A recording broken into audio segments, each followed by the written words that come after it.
নমস্কার, আমি স্বরূপ দাস। তা এটা হচ্ছে মা বাগদেবীর মন্দির।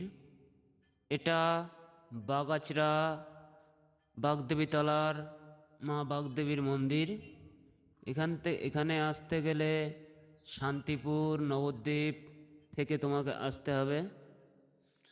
আর এই মন্দিরটা প্রায় 200 বছর আগেকারে, 200 থেকে 300 বছর আগেকারের পুরনো একটা মন্দির। এখানে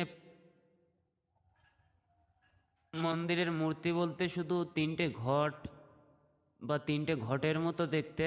এটাই হচ্ছে মা বাগদেবী মন্দিরের মূর্তি। তা এখানে ফাল্গুন মাসের প্রত্যেক শনি ও মঙ্গলবারে সারা দিন ব্যাপী ভালো মেলা হয়। আর এই মেলাটা বহুত দূর দূর থেকে লোক আসে, এখানে মেলায় উপস্থিতি হয়। আর এখানে বহুত খিচুড়ি বিতরণ হয়, বহুত জায়গায় বাউল হয়। আর এই পরিবেশটা খুবই সুন্দর একটা পরিবেশ। তা এই ভিডিওটা যারা দেখছো তারা অবশ্যই একটা সাবস্ক্রাইব বা ফলো করে দিও, যাতে আমি আরও ভিডিও বানানোর অনুপ্রেরণা পাই।